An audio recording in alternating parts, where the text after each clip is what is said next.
এক জীবনে চাইলেও আপনি সবার কাছে ভালো হতে পারবেন না। কিছু মানুষের কাছে আপনি কখনোই ভালো হতে পারবেন না। তারা আপনাকে তো অপমান করে কষ্ট দেবেই। সেই সাথে য য তাদেরকে আরো যত বেশি ভালোবাসতে যাবেন, তারা আপনাকে ছাড়িয়ে আপনার বাবা-মাকেও অপমান করবে, কষ্ট দেবে, যেটা আপনার পক্ষে মেনে নেওয়া কষ্টকর হবে। এজন্য আমি একটা জিনিসই চিন্তা করলাম যে, আমি যদি এখন না থাকি, তাহলে আমার না থাকাতে আমার অ্যাবসেন্স এ কার কষ্ট হবে? তো তারাই হচ্ছে প্রকৃত আমার ভালোবাসার মানুষ। আমিও তাদেরকে ভালোবাসবো। আর বাদবাকি যারা আছে সবার সাথে যেমন সম্পর্ক ফর্মালিটি মেইনটেইন করতে হয় ওইটাই করব।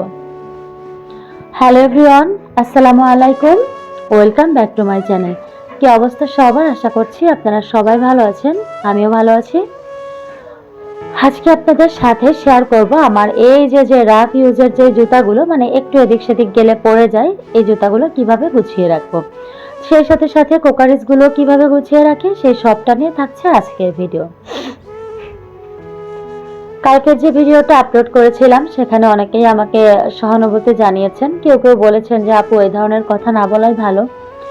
অবশ্যই, কারণ আমরা আসলে সমাজ নিয়েই আমাদেরকে চলতে হয়। যতই বলি যে একে মানি না ওকে মানি না, দিন শেষে আমাদেরকে আসলে মেনেই চলতে হয়, না হলে তো সমাজে বসবাস করা যায় না। কিন্তু সবসময় তো আসলে মন মানসিকতা একরকম থাকে না। এতটা কষ্ট হয়েছিল যে আসলে বলে ফেলেছি। তো যাই হোক, ইনশাল্লাহ আমার এই টাইপের ভিডিও আর কখনোই রিপিট হবে না, ওটাই ফার্স্ট অ্যান্ড লাস্ট। এদিকে দেখেন, আমাদের এই জুতাগুলো হচ্ছে রাফ ইউজ করা জুতা। এখন মানে জমতে এত বেশি রাফ ইউজের জুতা হয়ে গেছে, কি আর বলবো। আর এতদিন হচ্ছে এই র্যাকটা কিচেনে ছিল। আর এই র্যাকটা নর্মালি আমার হচ্ছে কাজে লাগে না, কারণ রুমের মধ্যে যদি হচ্ছে র্যাক রাখি, আর র্যাকে তো কাপড় গুছিয়ে রাখতে হয়, দেখা যায় কি অনেক সময় গোছানো হয় না, ছোট বাচ্চা আছে, রুমটা দেখতেই একবারে মানে বাজে লাগে।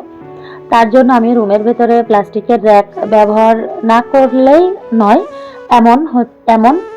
তো এই জন্য জুতো র্যাক আর কিনি না। এই যে এখানটা ফাঁকা, এখন ওই র্যাকটা লাগছে না, রান্নাঘরে তো ছোট একটা ক্যাবিনেট এনেছি, তো এই র্যাকটাতে এখন জুতাই রাখবো, আর এর ভিতরে কোকারিজের আইটেমগুলো খুব সুন্দর মতো করে গুছিয়ে রাখবো।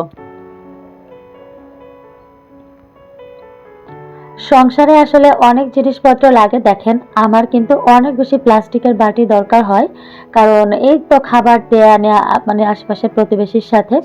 সেই সাথে ধরেন যে আমি ফ্রিজে তরি-তরকারি, মাছ, মাংস এগুলা সবই কিন্তু ধুয়ে কেটে হচ্ছে মানে ধুয়ে কেটে একদমই ক্লিন করে হচ্ছে রেখে দেই।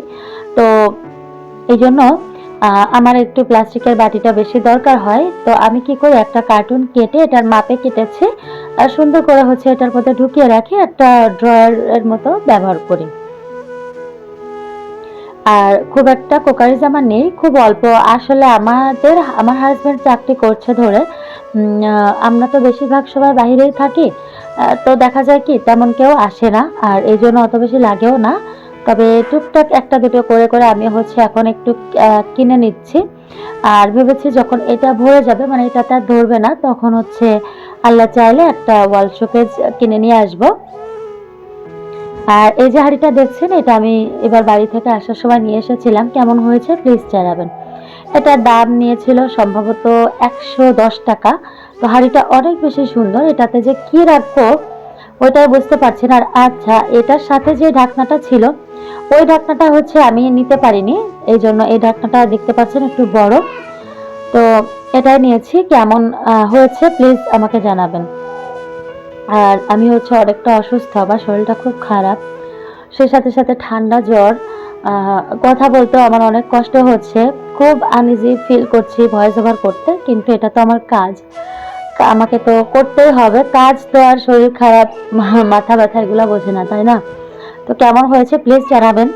আর এবারে গোছানোর পরে দেখেন ওইদিকে অনেকটা ফাঁকা হয়েছে, আরো অনেক কিছু রাখা যাবে এটার ভেতরে। আর এই তো এভাবে গুছিয়ে নিলাম। আর এদিকে দেয়ালটা দেখেন এত বেশি ফাঁকা। তো চাচ্ছিলাম অনলাইন থেকে কিছু কার্ডবোর্ড অর্ডার করতে, তবে অনেক দাম চাচ্ছে, এই মাসে প্রচুর পরিমাণে খরচ করা হয়েছে। তো এতটা আসলে এখন আর মানে এই মাসে যেই এক্সট্রা খরচ করব, অনলাইনে কেনাকাটা করব, এরকম টাকা আর হাতে নেই। তো ঘরের মধ্যে ছোট একটা আর্টিফিশিয়াল ফ্লাওয়ার ছিল, ফ্লোর ঠিক না, পাতা আর একটা আয়তুল কুরসি ছিল। ভাবলাম যে এটা দিয়ে আপাতত একটু গুছিয়ে রাখি, পরে আস্তে আস্তে ওগুলো কিনে সুন্দর মতো গুছিয়ে রাখবো। তো ভিডিওটা কেমন লেগেছে প্লিজ আপনারা কমেন্ট করে জানাবেন। আজকে এই পর্যন্ত, আল্লাহ হাফেজ।